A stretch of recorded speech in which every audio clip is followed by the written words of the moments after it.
I'm Teisha Bader with the JBS News Update for Thursday, February the 5th, 2015. The Jerusalem Post reports that Israeli Prime Minister Benjamin Netanyahu spoke with Jordan's King Abdallah over the phone today and called for the world to unite against ISIS. This follows the Islamic State's execution of Jordanian pilot Muat el-Kasasbeh and Jordan's subsequent reported retaliatory airstrikes against ISIS today. Netanyahu told Abdallah that all civilized people were, quote, shocked by this barbaric cruelty, referring to the pilot's execution, which the world must fight. And French authorities are looking into whether the wife of the terrorist who killed a policewoman and then 4 Jews at the Hyper Caché in Paris last month may possibly now appear in an ISIS video. Police believe Hayat Boumediene may have been an accomplice to Ahmadi Coulibaly, the gunman in the deadly Hyper Caché attack, and are investigating whether she appears in a video released this week that shows ISIS fighters calling for more attacks in France. Meanwhile, French investigators are probing the incident that took place earlier this week in Nice, where a man attacked 3 French soldiers outside a Jewish center there, lightly injuring them. The attacker, 30-year-old Moussa Coulibaly, is known to police for robbery and drug offenses, and police questioned him just a few days before this week's attack after he was expelled from Turkey last week. Police are now trying to determine whether Coulibaly knew that the soldiers were guarding a Jewish center or whether he was targeting the soldiers at random. A Jewish agency delegation traveled to Paris this week to show their support to the Jewish community there and meet with Jewish leaders about the recent deadly attacks at the kosher supermarket Hyper Caché and the Charlie Hebdo magazine. The group, made up of members of the Board of Governors as well as from the Jewish Federations of North America, met with French Jewish organizations as well as with Israel's ambassador to Paris, Yossi Gal. The group also visited the Hyper Caché and met with one of the survivors of the attack. And a delegation from the American Jewish Committee concluded a 2-day visit to the Ukraine this week. AJC Executive Director David Harris led the group, which met with the Ukrainian Prime Minister and other officials, as well as the American, German, and Israeli ambassadors to Ukraine and Jewish community leaders to discuss the conflict there and to show solidarity for Ukraine and for Ukrainian Jewry.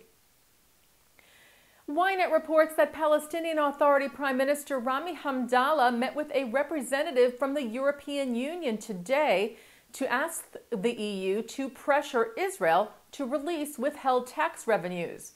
Israel stopped transferring tax revenue funds it collects to the PA after PA President Mahmoud Abbas appealed to the International Criminal Court in The Hague at the end of last year, accusing Israel of war crimes.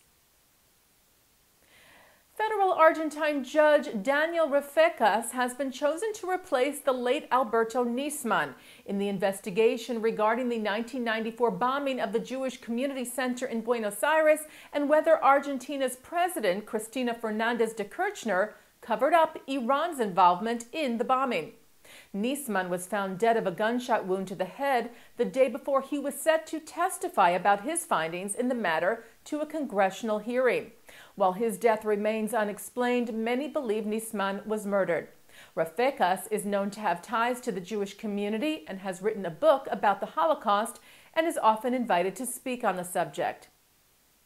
Meanwhile, yesterday, Alberto Nisman's ex-wife, Sandra Arroyo Salgado, herself a federal judge, testified that on January the 17th, a day before Nisman was found dead, a magazine was delivered to her that showed Nisman on the cover with a stain that appeared to be a gunshot wound to his head. Salgado was testifying regarding threats against Nisman, herself, and their 2 daughters. She maintains that her ex-husband was the victim of a homicide. A recent study out of Great Britain shows anti-Semitic attacks there doubled in a single year for the first time last year. The study, published by the Community Security Trust, which monitors anti-Semitism in the UK, recorded 1,168 incidents there last year, more than double the 535 recorded in 2013, and the highest annual total since the group began monitoring in 1984.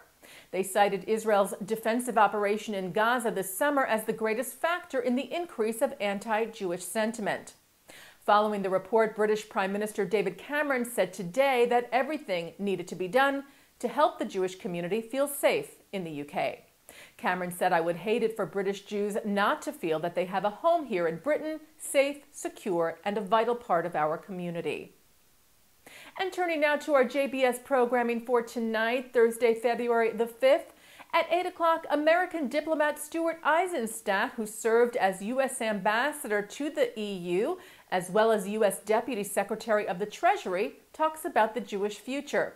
Then at 9, Mark Golub sits down with Rabbi Charles Sherman, author of The Broken and the Whole, who talks about his family and their rise to an extraordinary challenge on l'chaim.